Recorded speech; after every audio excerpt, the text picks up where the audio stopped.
Free in the News TV Daily. BH from All Money In spills all of the beans about the situation that happened with Wack 100, the game, and he clears up all the rumors about the incident that happened March 31st. Also, the Marathon Clothing does big numbers during the NYC pop-up shop for the holidays and Black Friday. Now, you definitely want to watch this video in full and subscribe with the bell notifications on and press that like button. Let's get this video to 6,000 likes. I know we can do it, and make sure you get in the comments below. Now, let's get right into the news. Now, the Marathon Clothing sold a lot of merchandise this Friday. Now, this happened in New York City after they're releasing new clothing and new designs. So the Marathon Clothing store took on the Black Friday sales to launch their 3-day pop-up shop in New York City. Now, it started today and will end December 1st. The pop-up shop will feature a range of exclusive designs that will only be available to Live Nation's shop location in New York City. Now, fans of NIP can buy t-shirts, hoodies, sweatshirts, and accessories for men and women and kids. All over social media, it showed the Marathon crew in New York City in action. When I first heard about the pop-up shop, I figured that it would only be the behind-the-scenes crew, people that worked in LA that nobody really knew about. I was pleasantly surprised when I seen Blacc Sam, Adam, Slauson Bruce, and all of the All Money In team on location in New York City. So we really haven't seen the whole squad since the passing in March and then April at the Staples Center. But they pulled up, and according to the commenters and people that posted it on social media, they were saying that Blacc Sam never really liked the cameras or taking photos. This is even before his brother passed away. But now they're saying that he's opening up and willing to take pictures and videos with fans and friends. Now check it out.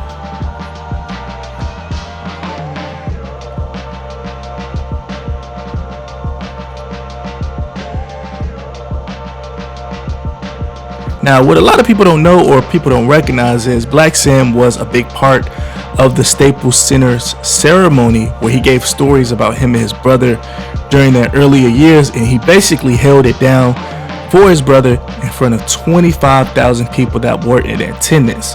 Now, since then, no one on the internet, unless it was like a quick photo or a quick leak photo or maybe him in the background of the scene, no one really heard from Blacc Sam on these internet streets. Now, it's good to see him back working and pursuing his brother's brand and pushing it to the limits and getting on the TMC. Now, another person that was on location in New York City was Jay Stone, who just released his recent album, and it's called The Definition of Loyalty.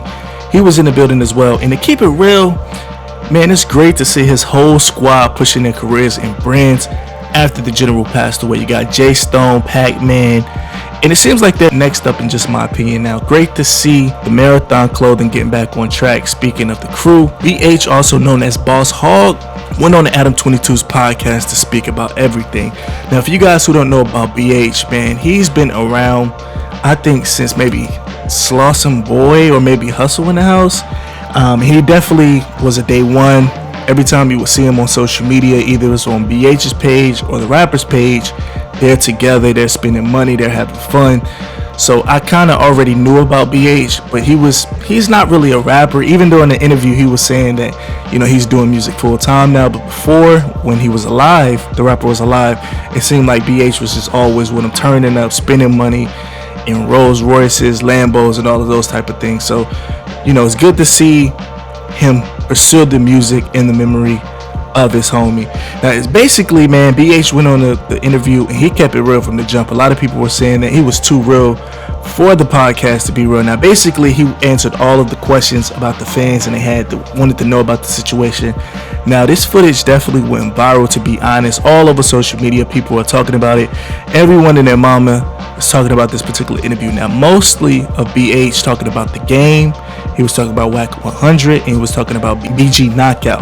Now, starting off with the game, he called Game a clown for posting the rapper every day, and he wondered why the game wasn't posting people that were actually close to the game, you know, who passed away. Now, it seems like BH was saying that he was cool with Game, but he wasn't cool like the game was actually putting on. Now, he was saying that he was basically clout chasing, posting them one time every day, and if you really want to show love to the fallen rapper, you should show love how he shows love, where he goes to see Lauren London, he goes sees his kids, he makes sure, everyone has clothes, and basically he was saying that he wanted to make sure the kids went to private school and things like that, and he was just saying posting a picture on social media really doesn't do anything for the person that passed away. It's more so for the person that's posting. So he called him a clown for that. Now, he went on to talk about Wack 100, saying that he didn't know who he was. He was saying that he was from the Valley, and he was just basically saying, I think I took it as he was being funny, saying that Wack 100 is not from where they're from, so why is he talking about the situation and saying what he was when the rapper was alive? He didn't have anything to say. Now, for you guys who don't know, Wack 100 went on that same podcast and talked all about the rapper, saying that he was a lot of fake love. A lot of people didn't know about him until he passed away, and he wasn't on the world tour. So BH basically said he doesn't know what he's talking about, and he shouldn't even be talking about Crips when he's from the red side. Now, he also went to talk about BG Knoccout, and he cleared up the rumors about Eric Holder being signed to the All Money In label in the past. Now, for you guys who don't know, BG Knockout went on Blacc TV, and he had an interview, and basically, that is going to be Vlad. He was talking about, he actually put the title saying that Eric Holder was signed to the rapper's label, and this went viral. Everyone was talking about it, everyone seen it. So BH pretty much went on the podcast and said, no, Eric was never a part of the label. He was never part of the rap group. Now, throughout the comments on YouTube or this particular video, a lot of people praised BH for keeping it real, and they were saying a lot of people that was a part of the crew that were either talking about the situation, maybe people that were a part of his rap group, they were saying that they didn't know who Eric Holder was, or they was basically downplaying certain situations like the Kodak Blacc comments, etc., etc. Now, one thing from the interview that I really got from it was that it was his real friend and his day one homie, and it was definitely a difference between being someone that known him, someone that was basically his day one everyday homie. Now, a lot of the comments said it seems like Nip's spirit was running through BH throughout the interview. It seems like, but I was taking it as they were friends, they were day one homies, so the things that they were seeing, things that they were talking about, pretty much connected it, and now it's rubbing off on BH. Now, BH did speak about being hit in the head when he was a younger age, and a lot of people in the comments were saying, you're here for a reason, and the real reason is you'll find out after this whole situation happened. So in a nutshell, I was taking it like, man, the rapper passed away, and it seems like everybody is doing way better than what they were doing when he was alive. You got the marathon clothing, it was doing good, but now it was just at a different level. They're being compared to brands like Puma, Nike, and things like that. They're shutting down a city pretty much when they're coming from out of town. And then you got to think of BH. He says he's in the studio every day. He doesn't even leave the studio, so we definitely want to see more music. Now, Jay Stone, he just released an album. He had everyone on it. He had Wale, Dom Kennedy, The Game, on that actual album. It's a real album, and it was trending, and it was doing like number 2 on the rap billboard, so that's definitely good. And you gotta think Pac-Man, he's always been putting out consistent music, but I know once he drops in December, fans will definitely go to grab that to see what he has to say. But yeah, it's definitely time for BH to shine, and I think he's going to be the next upcoming rapper out of South Central Los Angeles. Now, he did show love and gave insight to the rapper, basically saying that he was a positive person, and basically him and the rapper, they live by a different code about a situation. So for instance, he was talking about the Kodak Blacc situation.